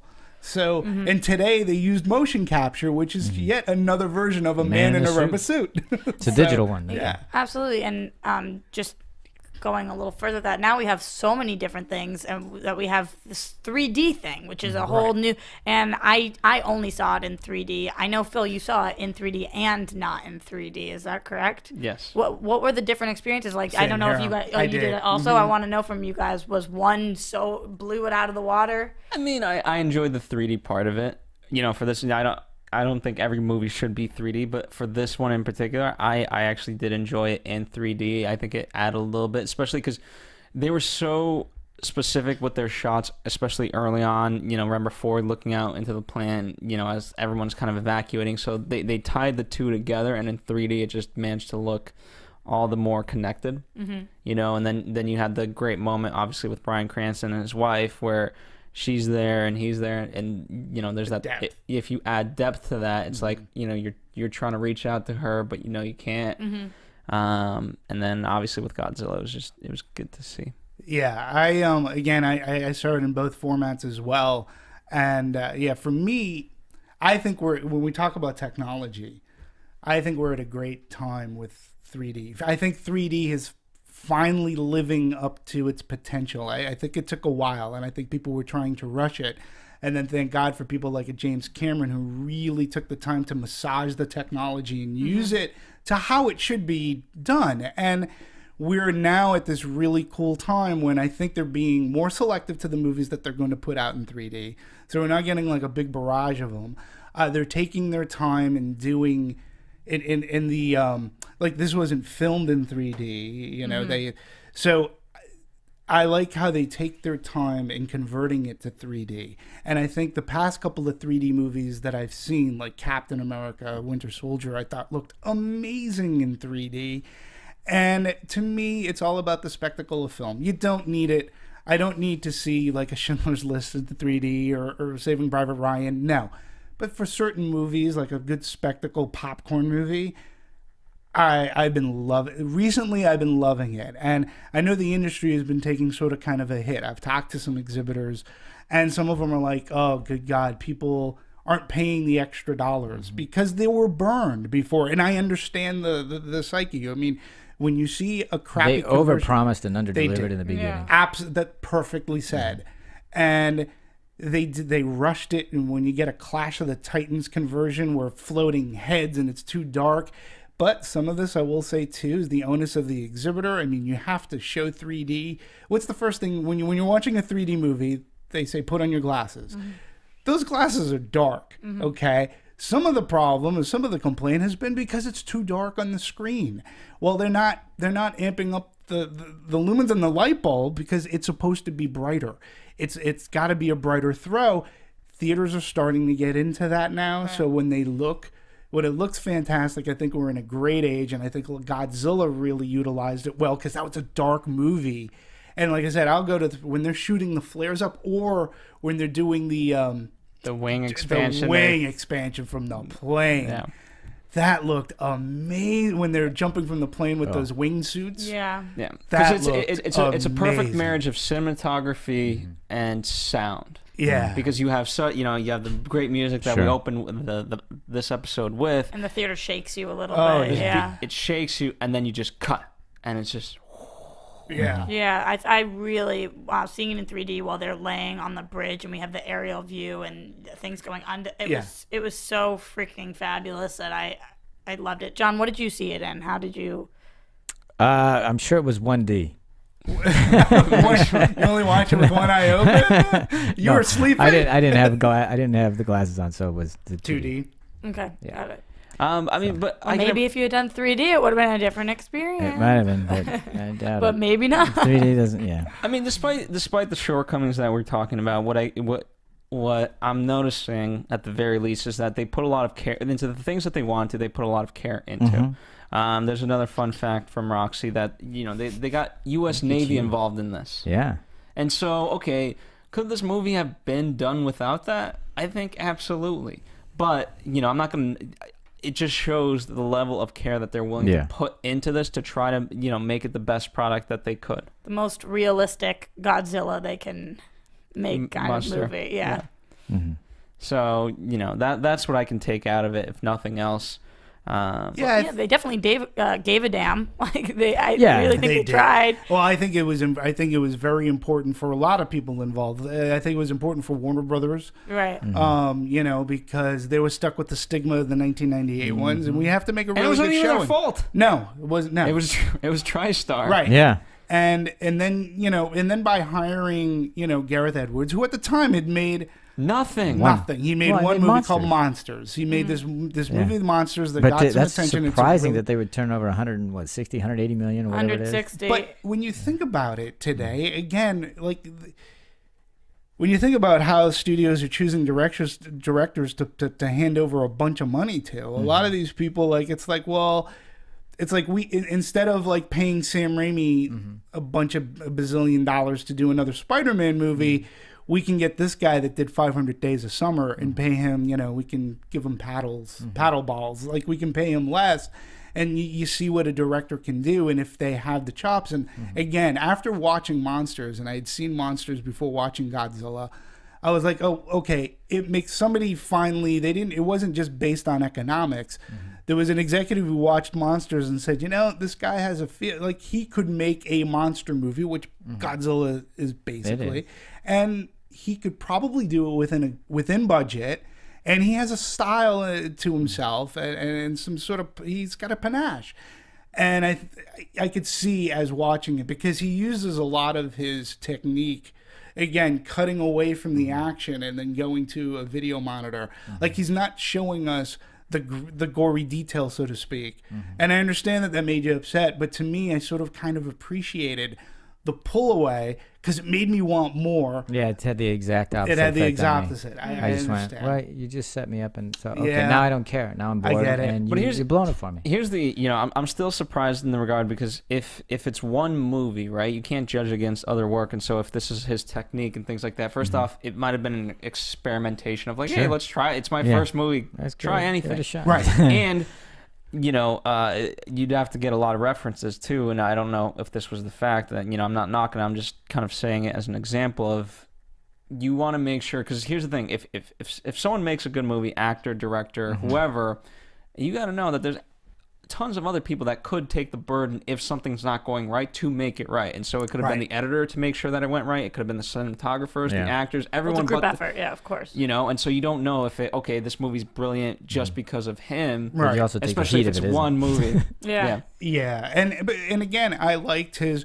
But they were right. They were right in this case. I totally agree, and. I enjoyed because there were nods to like Jurassic Park. I mean, like I loved, you talk about the T-Rex paddock scene in Jurassic Park. It's a classic scene, and he sort of kind of has his little nod because there's the scene where, one of the sound cues in the T-Rex paddock scene is, so they're in their Jeeps, it's pouring out. And all of a sudden you hear, like they're wiping the fog off the window to look outside. There was a scene where I'm pretty sure it was Eric, the bus driver, and you hear, and he's like, it's pouring out, and you hear the same thing. I'm like, that's totally Jurassic Park. That looks like a nod. And Gareth Edwards has that appreciation, and I think he took from that. I think he's only going to get better as a director. And I wish he had taken a little bit more from it because one thing I thought it took itself way too seriously. I thought if it had backed off a little bit on that, not a lot. I'm not saying I wanted comedy because I did not want to. No, I did not want that. You didn't want to. No, but there were moments you could have in there that would, I think that would have been great to have. I think that's a direct reflect because the TriStar version 1998 they had way too many funny moments. I know. I think it was like they tried to get so far. Everyone was just no. I agree, but that's why I think it was a balance issue for me because you couldn't have any of those. Yeah, because their movies have been really successful to do those. I agree that that 1998 was too campy or whatever, and I didn't want this to be camp. Yeah, no, it was so earnest in its effort. I was just going, okay, you call this come coffee? On. It's a monster movie, exactly. Yeah, no, it's well, listen, for Gareth, I mean, look, they just hired this guy to do the first spin-off Star Wars movie. So, his star has risen exponentially since Monsters, and it helps when you have a hit like Godzilla. And nobody, is really interesting too. The production budget on the movie is $160 million. That's just production budget. Again, for a big tentpole movie, I'm sure if you're looking at, I don't know how much X-Men cost, but Avengers was pretty lofty. You're looking at $225 million, including P&A. So Warner Brothers dumped a lot into marketing this movie, and it's doing fine. It's making its money. 92, or let's just say 93 million for its opening weekend. And I think 120 internationally. Yeah, I mean to date it's about 112 million right now, and that's in the U.S. Yeah, globally 216 million. So this guy that did this little $1 million monsters made a bigger monster movie, and now he's I think he's tied into the sequel of Godzilla and the next, the spin-off Star Wars movie. Whatever that is. Yeah. Also, speaking of people, we talked about Bryan Cranston a lot, but speaking of Ford, it wasn't always going to be Aaron. It was. What do you guys think of these names? I know. Oh my god. Go ahead. I don't know this. Could have been Joseph Gordon-Levitt, Henry Cavill, Scott McNary, and Caleb Landry Jones. I mean, I just cannot picture Joseph Gordon-Levitt in this role. I just can't. I think he's amazing, and I not that I don't. He probably would have rose to the challenge because he usually does, but I really like the actor in this role. I thought that he did a good job. Yeah, I like Aaron Johnson, and ultimately, I think that ultimately in this, I don't think casting was an issue. I think they picked the right people for the roles. So yeah, I liked Aaron Johnson as well.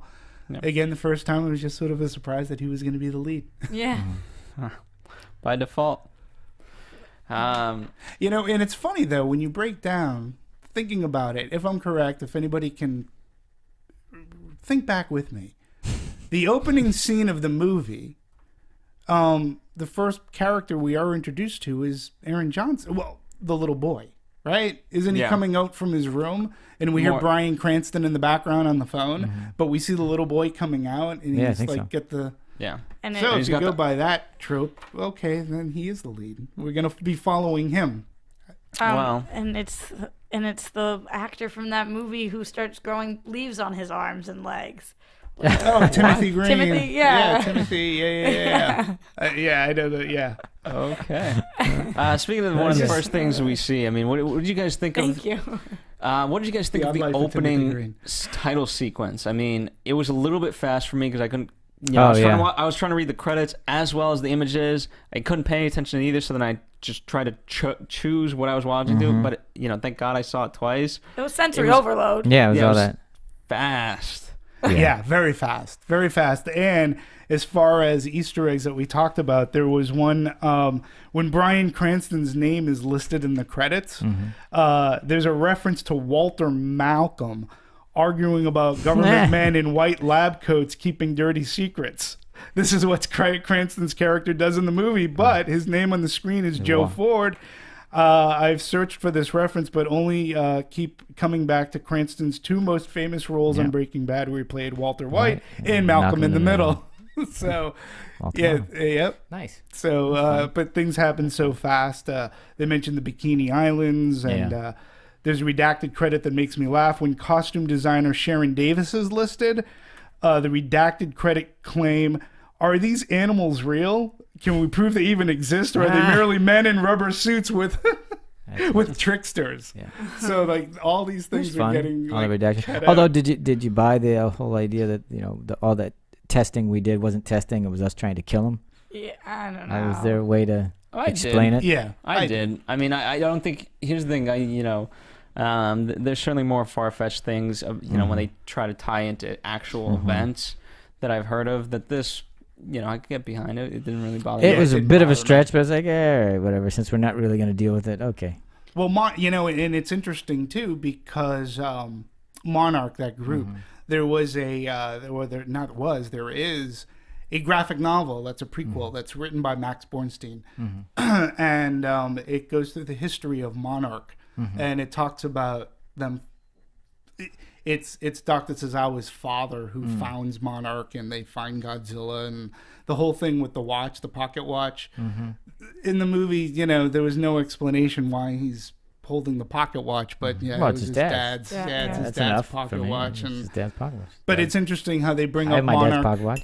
and and trying to kill Godzilla back in the day, and how that's not the best idea. Do we? Go ahead. No, I was just wondering if we still had Marissa in the booth because I know she saw the movie and I wanted to get her overall thoughts on it because I haven't heard anything from her. Do we have you, she's not in the Marissa? booth. Yeah, I enjoyed the movie. I mean, I've only seen a couple Godzilla movies, but I was like young when they came out, so I don't have a lot of reference of Godzilla.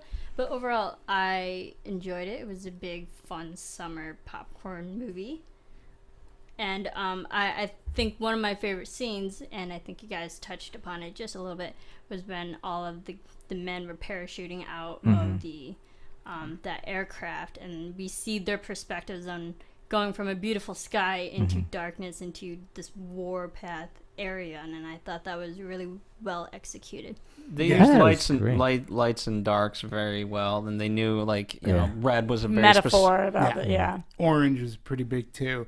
Did everybody else catch another Easter egg that I actually thought was pretty cool? So when they get back, where Ford is with his dad, and they go back to Jangia, and they go back to the house. The camera's going along, and it comes across like an aquarium, and you saw like on tape, masking tape or whatever, it's a Mothra. Yeah. And I was like, all right, that's cool. Yeah, that's a nice I little was thing like, in that was a nice little. I like that one. I don't know. I sort of kind of like the throwbacks that they did, and I don't know.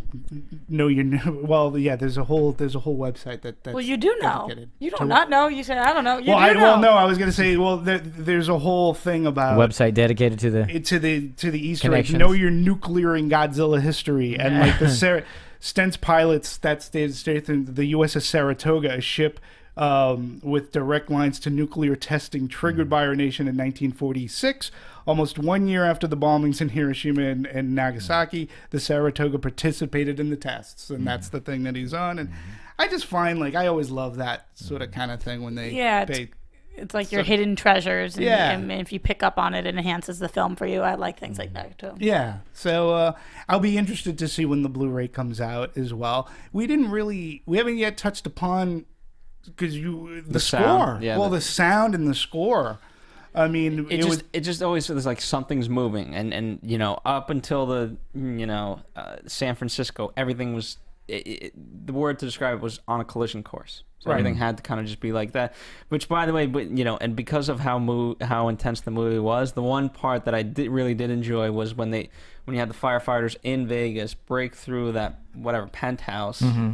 And then we hear the great music of strange, of what's already there, and it's just turn around and the wall's gone. Yeah. I thought that was a great, clever comedic moment. Yeah, and the composer is a gentleman that we've talked about, Alexander Desplat, who again is just becoming a chameleon. I mean, this guy has done Philomena. He did Monuments Men, where he said that, and now he does a monster movie. And again, when those three scores that we just talked about couldn't be more different from one another. And I think for the most part in this score, he nailed it. Yeah. I mean, I think he did a really good job. I pre-ordered the score. I got the score before even going into seeing Godzilla a second time, and he has a Godzilla theme, and that's something else that we talk about. I wish that there could have been, I wish there could have been more themes. John, you and I have talked about this a lot. We love when a composer does themes for and characters, they don't always do them, but I think what he did in this movie, and he used orchestra. He didn't want this to be, for lack of a better word, synthesized. He didn't want it synthesized or Hans Zimmerish. He didn't want it booming. He used a full-on orchestra to convey the feeling, to convey suspense and do whatever. And when you play the tracks and you listen to the track listing, I think Alexander Desplat did a great job. Well, also, in terms of the sound design, borrowing from Roxy again, feel free to skip it if you want. You got to stop giving me credit. What if I messed some of these up? No. Well, then you know who to blame. But, I mean, obviously, whenever you do sound design, you want to take as much care into it as much as possible. But they got 12-foot high speakers, 18 feet wide, to see what it would be like to hear Godzilla. I'm sure that would be loud. Yeah. No doubt about it. Make stadium speakers. So And they spent so much time getting that roar. I mean, they took it from the 1954 they started one. with it, Yeah. And then I had no qualms with the sound in this movie. It helped with the epicness of it all. I honestly, I didn't notice it all of the time, which I think is good. It just helped me to move along, and I think it's cool what you just read. I think that's great that they did that. It to me was really good. It wasn't the most amazing, but it was good, and it helped with the movie. It kept my mom from falling asleep after a flight from Boston. Why does it have to be so loud? Because it's awesome. But it was the first time Godzilla roars. Again, the theater that we saw it at, when the first time he roars, I mean, like, his roar literally tore apart wire. Really? It blew one of our speakers in ours. Did it really? Yeah, it did. Wow. Are you being serious? You could hear it. Yeah. Whoa. Yeah. But I thought it was, first I thought it was, that was something that it was part of the movie. And it's so loud, then I realized, oh no, that thing's out. It's when you can feel it in your chest, though, that I love that. And all of a sudden, it's like the vibration in your chest. So I thought that was really cool. Yeah, I mean, sound design, cinematography, the movie looked, I thought, really well. I agree. For a monster movie, and for me, it's tough to discern. Like, you were making some great examples of talking about Jurassic Park, and I'm not. For me, like, I was working at Universal at the time with Jurassic Park, and there's so much going on behind the scenes and what Universal was selling me at the time too. Since we're talking about sound. That was the birth of DTS, was Jurassic Park. And I don't know if I necessarily classify Jurassic Park as a monster movie, but I see how you can make the argument. But we usually will categorize a monster movie of this as being cheesy, and maybe even the special effects not looking great. But this one, I think the tech specs were incredible. The way that it was lit, again, using the scene where they're jumping from the plane, how each one had that smoke flare, and you're following those tendrils down, and the flare scene in Honolulu. I thought was amazing. Even the train scene looked amazing. The Golden Gate Bridge, the way that it was filmed and pouring out, and I don't know. I just thought. I'm for curious. me, I just had a I know really this is a fun silly scene. question, but do they normally use those flares when they halo drop like that? I mean, isn't the point to be in stealth, or do you have to do that so you don't bump into each other? Does anybody know? I was thinking that too. Because I it was looked wondering- fabulous. Don't get me wrong. I thought it was great, Oh. but I also went, "Aren't you trying to go in there incognito?" So They don't did know? ask Navy SEAls. Okay, well then I Well, guess I'm that doesn't thinking mean they that- wouldn't change it. So. Well, who are they going incognito to? I mean, it wasn't like there was an enemy down that was going to shoot back up at them. No, but I mean, they had to keep track of where their landing point was. Yeah, that's what I'm asking. Yeah, I'm I just would curious. Figure. I don't know. I don't know. It was the same question in my mind. Isn't the point to not be seen? That's Isn't that right, why we're that's- going to all these yeah. extra lengths? 'Cause But I- it was trumped by the fact that it was so visually pleasing I know, to me it that was I was like, great. all right, whatever. And it wasn't there a scene caught, too, it's or okay. reflect? Again, it's another like Gareth uses reflection a lot, or he'll use video monitor or something. And as they were going down, I could swear there was a scene in one of the. It could have been Ford's goggles. Where there's action on the ground Sure. of we're seeing what he's looking at, but not through necessarily his eyes, but via reflection on the goggles. I just thought that was, I just the action scenes I felt. Yeah, and then we had that in the window too when Bryan Cranston was talking, and behind it, yeah. Yeah. Yeah. Just good stuff. Just good stuff. I thought it was a fun popcorn movie. All right. 73, but it's funny. 73% on Rotten Tomatoes, critic-wise. Certified fresh, it's a fresh movie, but there was a good handful of people who actually they echo what you were saying. As there are a handful of people who echo what you are. Well, There were more on my side, though. That's true. They are. 70%, 73%. You win, we'll give it to you. I'm somewhere in between. So, John, nature has been restored. Godzilla stands certified fresh. Yeah. Is there anything else that you guys want to discuss? I'll take that as a no.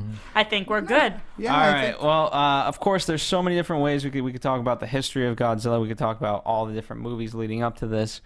But unfortunately, we will not, at least certainly not today. I think we touched upon everything, history and whatnot. You can't say everything because there's Well, going to be no. one fan of like, you didn't talk. So You're talking maybe about the not script. There are 5 different writers on it. Why didn't you talk about each Who one are the of them? five? All of the producers Who are the mentioned five? them. Because Well, Callahan was started the first draft. He did Expendables. Then they brought in, I think it was Goyer. David Goyer. did Then David Goyer He come only in? worked a couple weeks, so he's not credited. Then Max Bornstein. The only people credited then- were Callahan and Bornstein. And then Yeah. somebody after Max to update the ages of the people, and then the last person who been reported to do the final on it was Frank Darabont, And then Roxy Stryer. and then Roxy Stryer, of course, yes. So and Darabont was the one that apparently brought the most heart and soul to it. Yeah, I mean, you can see that. I mean, Yeah. his movie. She did Shawshank Redemption, Yeah. one of his greater ones, and then he also Spearheaded did this Walking Dead the first season. first season. Season that Right. the first season that became so great. Yeah. And just keep Yeah, going but didn't he down do? all the But way. didn't Darabont also do his own what was it called, The Mist, which was his monster if movie? you say it so, I believe it. I don't know. I Maybe. believe it was The Maybe, I Mist. don't know. Yeah, see that movie and tell me So. about the heart and how good that was. But anyways, Well, he did Shawshank. He did Green Mile. I mean, I he's done get some that. really good Yeah, ones. yeah, absolutely. All right, well, that about wraps it up. The original point being that, hey, we didn't touch upon everything, but nonetheless, could we? feel free to let us know what you guys thought of this movie, what you guys love. I mean, 60 years of Godzilla for all of us to enjoy. Godzilla's and revel- back. God. So we have a new fan to the Godzilla franchise. Only took her 60 years. I hope Godzilla loses a few pounds before his next coming. Oh, He he's really needs working- to trim he- down Gotta a put little him bit. like He's working Atkins, out. Yeah. Yeah. Because I mean, he's been dormant for 10 years now, so he gained a little weight. He's lifting up He's a been couple sitting of on the couch, underwater. Yeah, you know? he's pushing apart the Marianas Exactly. Trench as we speak. He's working Right. out. Well, it's been fun talking with you. Yes, we've just talked about the movie with the Breaking Bad guy. The Breaking Bad The guy. freaking guy. That guy. That guy. Yep. It's been fun. Let us know your thoughts. Info at Anatomy of a Movie. YouTube.com/Anatomy of a Movie. AnatomyofMovie.com. Movie Anatomy on Twitter. Wow, we're Jesus, all over. We Every iteration you can iTunes, imagine. Anywhere. Yeah. The only other person with actual social media handles is Roxy Stryer. And you can find me at Roxy Stryer. See how simple that was? That's great. If you want to get in touch with Dimitri or John, you have to go through Anatomy of Movie it's not first. gonna Oh, you can't. You just can't. Yeah. We fall off the radar. We've got a lot of great movies coming up. We've got an have a X-Men thin skin. special where we talk about the franchises that have come before X-Men Days of Future Past. Why? Because of course next week we'll be doing X-Men Days of Future Past with composer, editor John Ottman. John Ott. Can't wait. Yeah. That's gonna be Let's a say lot that of fun. again. John Ottman in the studio.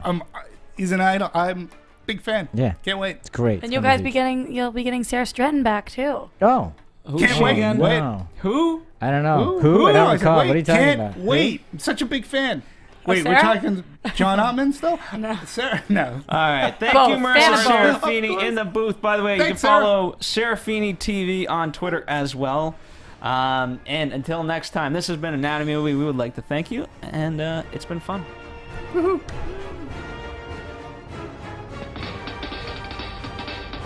From producers Maria Menounos, Kevin Undergaro, Phil Svitek, and the rest of the Anatomy of a Movie staff, we would like to thank you for listening and subscribing to the show. If you have any questions or comments, feel free to email or tweet us. I'm Sir Richard Wentworth, and this has been Anatomy of a Movie.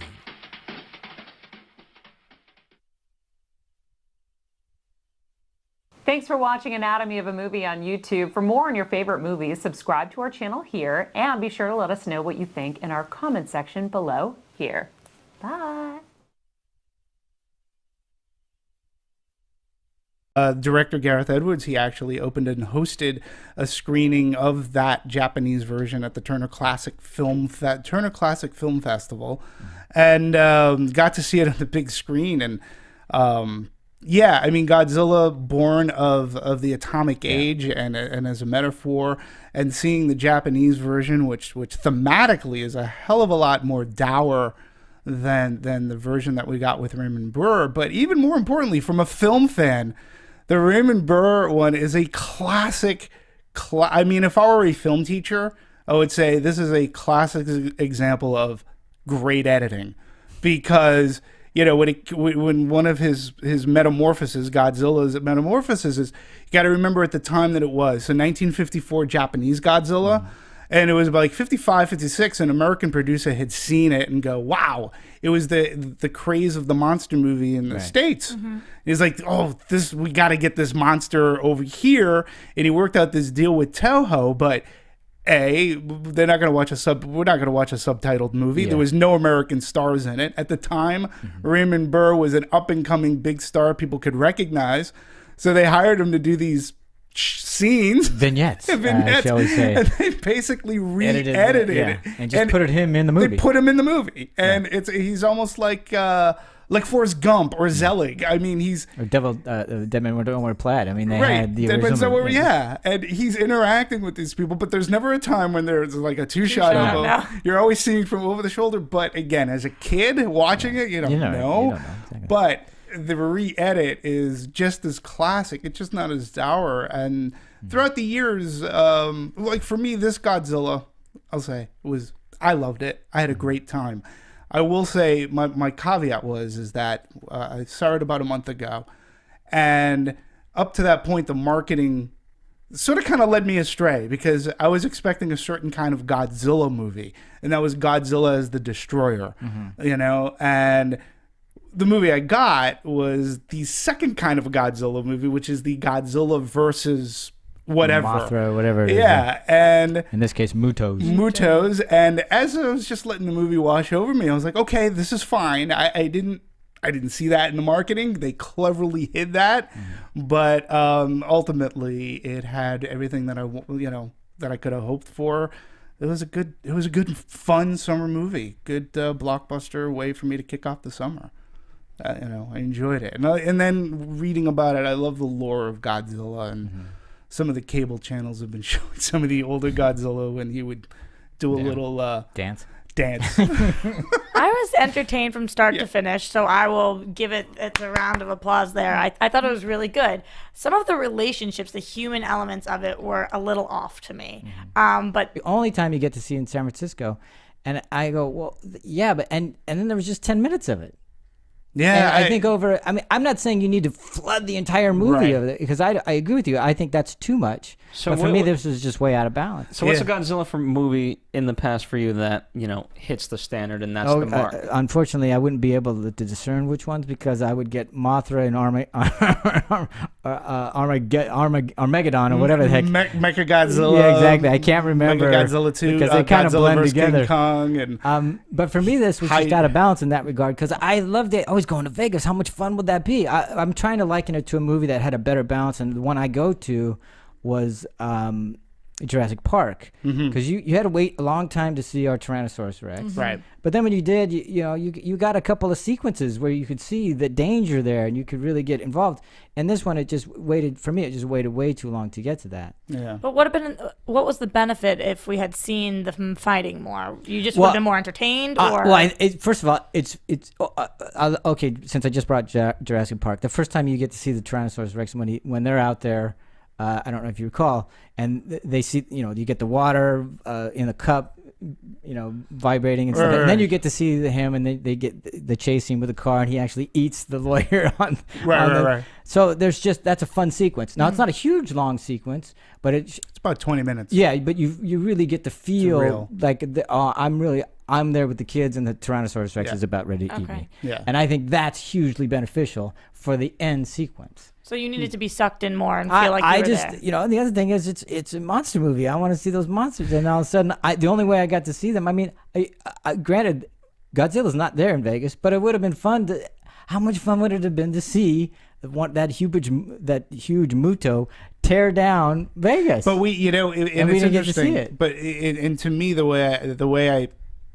why I liked sort of kind of Gareth Edwards sort of kind of pull back on this, because he used a technique that he used in his first movie a lot, and whether it's for budgetary reason or whatnot, that's what it seemed like to me. He would cut away to like a video monitor. And to me, and I especially like the second time that I saw the Godzilla, this sort of kind of hit me too, is he created for me a suspense. Like, so he would cut to like Godzilla and they're about to like go head to head. And then you're right. He makes that cut back to... It's obvious. It's a specific choice. He's not doing it not by accident. No, it's not by accident. But what he did, but the first thing we see in that cut is the kid watching TV and the fight going on. Right. Yeah. So we see, and then it pulls back and the mother comes in and, it's that newscast. But to me, that was like, it was a sign that he got me hooked, because I did want to see, and you're watching it, and because for me, every time end Godzilla was a much better.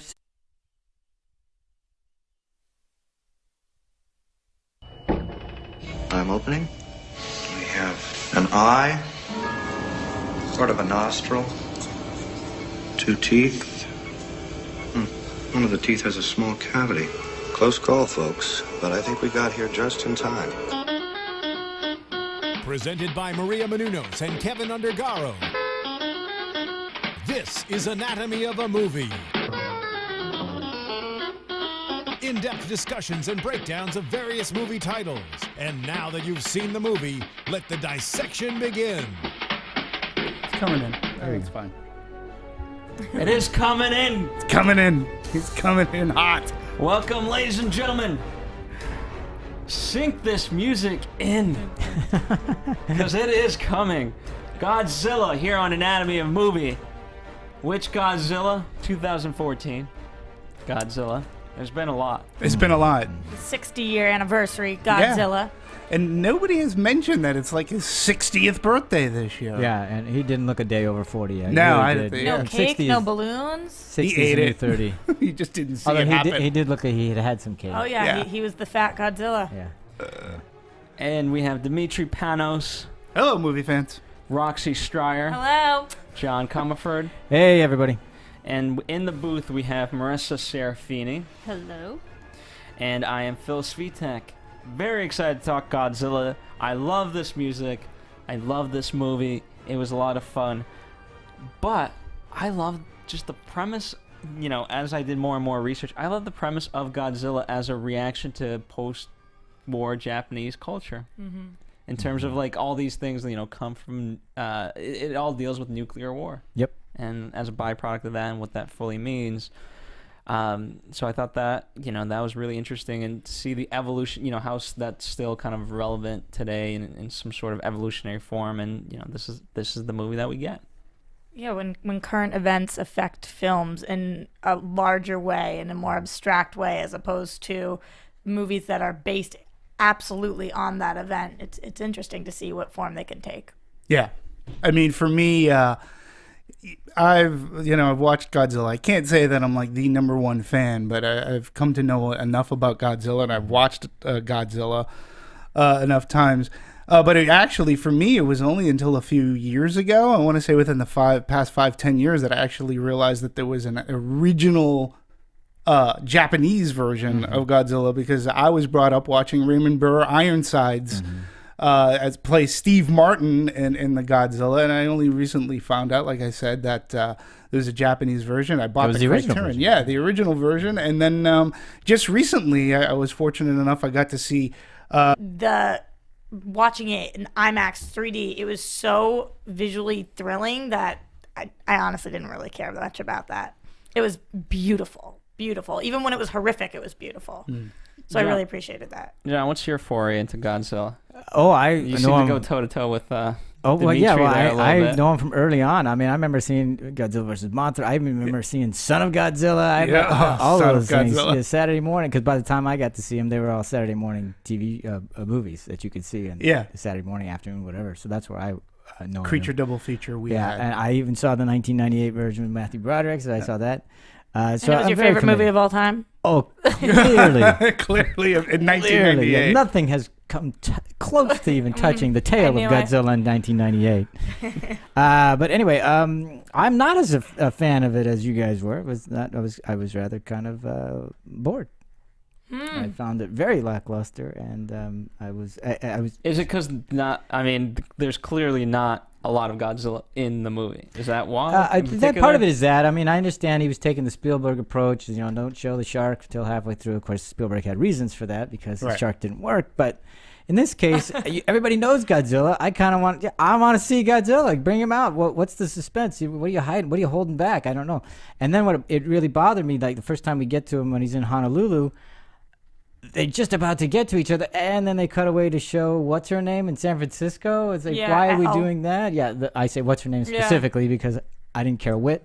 That was my problem with it's like, why are you bothering? And then we only get to see the aftermath, so the fun of seeing the monsters go at it is lost, because we don't get to see any of it.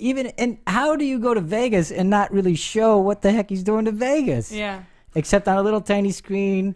And I went, why are you cut? That's the fun stuff. Yeah, it's very. I think drove it brings me up. Nuts. Well, I think your point, and I get your point, because it's been echoed through audience and even some critics as well. But I was pondering this and thinking about this, and I'm going, geez, are we as movie-going audience, are we conditioned to wanting to see everything up on screen? And then we can somehow complain about it, because I look at the Transformer movies and it's like, oh my God, the Transformer movies. And, the big complaint is, there's too much going on and they're all up on screen. And we see right from the get-go, there's a fight between a machine and a robot and all this. And in today's movies, they usually do show that. Yeah, and I would agree with that. But my point was that you got maybe 10 minutes of the entire movie of those monsters going at it. Yeah, that's what you got. Yeah, and you had to wait 2 hours to get it. And I just think you have three moments, I should say scenes, where you can. In Honolulu is the first one. Then in Vegas, there's monsters, not going at each other, but there's monsters. The sequence, then I probably wouldn't be upset about. Really? It. Because the end sequence wasn't near enough, good enough for me. Because for me, Godzilla, every time Godzilla was on screen, I thought the money shot paid off for me. Like, I saw Godzilla do what I wanted him to do. The one shot with him ripping and spitting down the guy's throat. Here's the thing, that was awesome. That was cool. That was great. But that was the one. It was like, but I think it just feels so earned at that point that you can't help but cheer and be like, yes. Well, you guys did, but for me, no. Yeah, no, and again, that has been listen. It's been a complaint, and it has been a legit complaint. Again, audience members have said, when I saw it actually, because I saw it, like I said, a couple of months ago at a trade screening, which is a screening that is held for exhibitors. And I remember walking out of it, and I overheard a couple of these exhibitors talking, and these are like people part of the theater chains and whatnot. And the quote was, geez, for a movie called Godzilla, we don't have much Godzilla in the movie. Yeah. And I was like, okay, I got what that gentleman was saying. But again, for me, my thing was the first time it was almost like a bait and switch. I thought it was going to be a Godzilla destroyer, so I had to let that wash over me that that's not the movie this was going to be. And then when I mulled it over, I actually appreciated it more. And then when I saw it the second time, and I did see it in XD 3D, I was like, okay, it looked great. And again, it just it paid off. Like when we see Godzilla, like to me, the Honolulu, when the way that scene was directed, that involved the tsunami coming in, and the way his camera moved, like goes up the hotels and all the lights were going off, and then it goes like you see the people on the rooftop, and it goes farther up and you see the soldiers on which you didn't even know they were there, and they start shooting up their little flare guns. And then they're just like going up to this monstrosity, like this huge monster. And for a monster movie too, the other thing I loved was their scale. They actually were the tallest Godzilla ever. Yeah. Well, and he wasn't a man in a suit. No. Like when they put the original Godzilla, the man in the suit, they would build scale models, and they just put a guy in a rubber suit who would walk on it, and they'd film it in slow motion. He was bigger than the buildings, but this guy was huge. He was massive. He was 355 feet tall. Yeah, and matched by girth. I mean, he was huge.